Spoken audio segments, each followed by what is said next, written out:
Dulu ada seorang anak muda yang sering sholat subuh berjamaah. Anak muda ini setiap subuh berangkat ke masjid. Berangkat ke musalla Al-Qamar setiap subuh. Sebelum berangkat subuh dia mandi dulu di rumahnya, memakai pakaian yang baru, memakai harum-haruman. Tiba-tiba di tikungan jalan dia jatuh. Jatuh di tikungan. Apakah dia tidak melanjutkan perjalanan? Dia pulang ke rumahnya, mandi lagi, pakai baju baru lagi, memakai harum-haruman lagi, berangkat lagi ke masjid. Untuk kedua kalinya anak muda ini terjatuh di tempat yang sama. Apakah anak muda ini putus asa? Tidak. Anak muda ini balik lagi ke rumahnya. Dia berganti pakaian baru, mandi, berpakaian baru, dan pakai harum-haruman lagi. Dan ketiga kalinya dia berada di tikungan jalan di tempat dia jatuh semula, dari pertama dan kedua kali, tiba-tiba ada orang tua yang sedang memegang lampu. Orang tua ini bertanya kepada anak muda ini, "Wahai anak muda, kamu mau kemana?" "Saya mau ke masjid, Pak. Saya mau sholat subuh." "Iya, dari tadi saya melihatmu dari jauh, engkau jatuh. Tapi setelah itu engkau pulang lagi, kemudian kembali lagi, jatuh lagi, dan kemudian engkau pulang lagi untuk yang ketiga kalinya. Jadi bagaimana, Pak?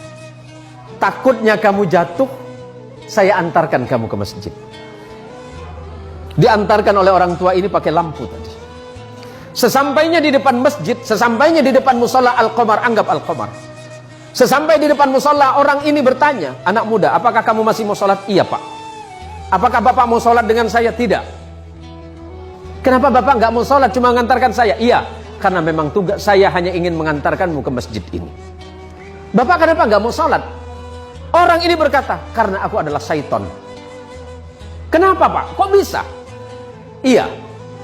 Hei anak muda, kamu tahu tidak yang menjatuhkanmu 1 kali dan 2 kali itu siapa? Itu saya." "Bapak siapa?" "Saya setan." "Tapi kenapa kalau memang Bapak setan masih mengantarkan saya ke masjid ini?"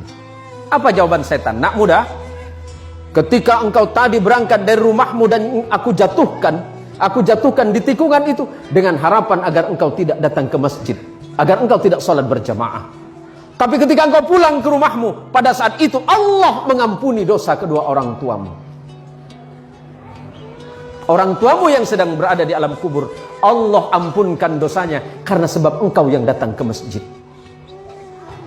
Yang kedua kalinya, ketika aku jatuhkan dengan harapan agar engkau tidak ke masjid, pada saat itu engkau kembali lagi, dan pada saat kembali itulah Allah mengampuni tetanggamu yang sedang tertidur pulas dalam keadaan tidak sholat. Tapi kenapa Bapak seton?" Anggap Bapak seton.